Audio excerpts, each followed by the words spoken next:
Over the thwack of hammers and patching of roofs, you'll find a neighborhood in uptown New Orleans recovering not only from the physical damage of Ida, but the memories of darkened streets, residents with no access to power for days or even weeks.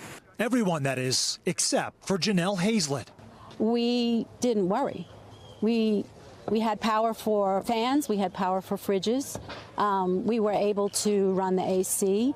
It was easy. Hazlett's bright idea was to bank on the sun and her 36 solar panels, along with a battery storage unit tucked under her porch.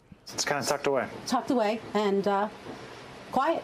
To access her own energy, even as the grid was offline. Once it's up there, it just works. I don't have to think about chasing gasoline. I don't have to think about running extension cords. So while lines to get gas for generators were long and sweltering, Hazlett was self-sufficient. It's a process the lifetime New Orleanian started after Hurricanes Katrina and Isaac, and a valuable lesson for anyone living in areas vulnerable to storms.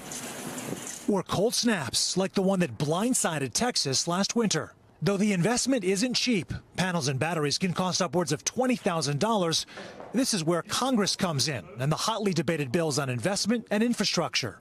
One of the most important things we can do to grow rooftop solar and in-home energy storage is for Congress to extend tax credits for those technologies, which will just make it in reach for more and more American households. The infrastructure bill has some $65 billion earmarked for grid improvements and renewable energy, but it's the reconciliation bill that extends federal tax credits at 30% for a decade.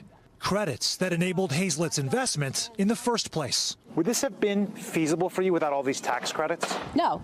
Without the tax credit, I wouldn't have been able to afford it. One New Orleans group, Posigen, stepped in to fill a crucial void after Ida. We put something down like this in about 2 hours. It's quick. It's very quick. Glenn Woodall discusses installing portable solar panels for churches distributing food and fire and police stations responding to the crisis. They also doubled down on their core efforts to get solar panels on homes permanently. Now, if there's another storm that comes by, they have backup power. They don't have to worry about filling gas cans, anything like that. They have strictly power ran off of their batteries. For Hazlett, the window to act before the next devastating event is cracked open right now. It makes a difference. When you know you live in a place where that's going to happen, it just kind of made sense to be prepared.